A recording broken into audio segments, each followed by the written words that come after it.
inadimplência caiu em Londrina em dezembro, mas a tendência é de alta para os próximos meses. A Associação Comercial e Industrial de Londrina divulgou que o índice de inadimplência caiu 92% na comparação com dezembro de 2021.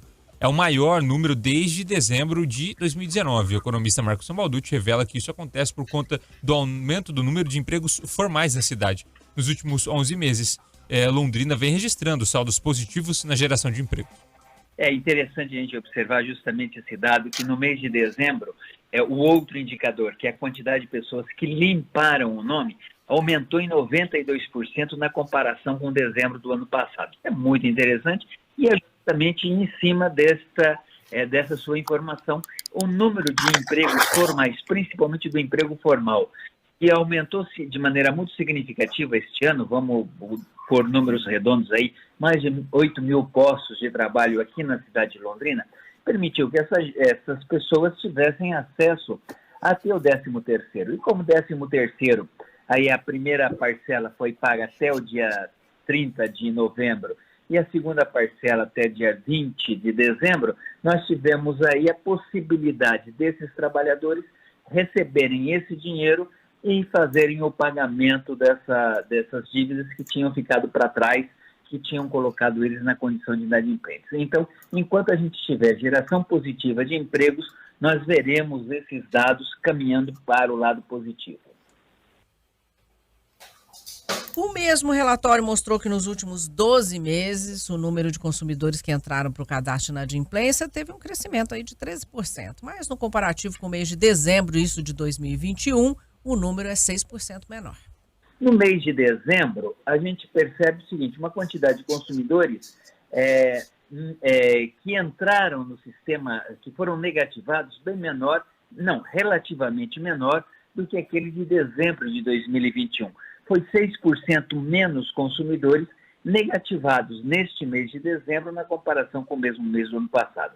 Agora, quando a gente olha o conjunto dos meses, dos 12 meses, ainda nós tivemos um aumento do número de negativados em 13%, mostrando ainda que a situação é bastante delicada para o nosso consumidor. Sambalducci revela que a inadimplência tende a subir nos próximos 3 meses e que isso é histórico por conta das despesas de início de ano. A gente percebe que, principalmente no primeiro trimestre do ano, as pessoas acabam entrando muito mais na inadimplência justamente pela somatização de contas que a gente tem. Nós temos aí, primeiro, a necessidade de pagar o IPVA, a primeira parcela já vence aí próximo ao dia 20, né? Nós temos o IPTU, que também tem a primeira parcela ainda neste mês. Nós temos aí a necessidade de gasto com as crianças em idade escolar, seja com matrícula, seja com uniforme, com transporte, com merenda, né? E junto a isso aí, aquelas compras que a gente parcelou em função das festas de final de ano.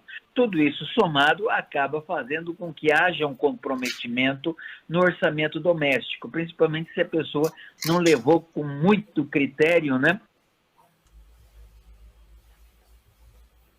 O economista alerta sobre a importância de se manter uma reserva financeira e dá dicas de como começar a fazer. O segredo é o compromisso. Se a pessoa assumir esse compromisso de não vou poupar, vai poupar quanto? É preciso poupar muito? Não. Muito mais do que o valor que você está poupando é a disciplina que você está criando para si mesmo em termos de administração dos seus recursos. Agora, é fundamental que a primeira coisa, as pessoas levem a contabilidade do seu orçamento doméstico, que eles coloquem numa planilha simples ou complicada, usando computador, usando celular ou usando um papel de padaria, mas que levem a contabilidade daquilo que elas recebem e daquilo que elas gastam. Isto é o primeiro processo, a primeira medida fundamental, saber o que entra e o que sai. E a segunda, se disciplinar, guardar um pouquinho. Vamos dizer, eu posso guardar R$50 por mês. Então, todo mês sagrado, você vai deixar R$50 para uma conta de poupança, uma conta de investimento sua. A partir daí, a gente vai criando aquela disciplina e aquele hábito de fazer a poupança. Uma vez que a gente tenha isso consolidado, nós criamos um comportamento que vai durar o resto da vida e que é muito bom para a gente, para as famílias, para as pessoas como um todo. Menos Londrina 10,42. O duro é conseguir poupar com o salário do brasileiro, né? 1.312? Quanto que é? Mas agora vai para cerca de 1.300, né, reais. Aí, quando a gente fala de uma cesta... O do Paraná maior, né? Quando... Você até checar qual que é o salário do Paraná, que vai ser diferente. Quando você fala de uma cesta básica que atinge mais de R$500, com um aluguel que hoje... Acho que você não acha em nenhum lugar um aluguel menos abaixo de R$1.000. Sei lá, você pode até encontrar, de repente, a 800, 700, 800 reais. Mas aí você está falando só de moradia e comida. Você não está falando de água, luz, o celular que você depende aí para sobreviver hoje de celular, com um remédio que você precisa comprar na farmácia. E outra coisa, a cesta básica também, ela é um direcionamento, porque as pessoas não comem só aquilo, né? Exato.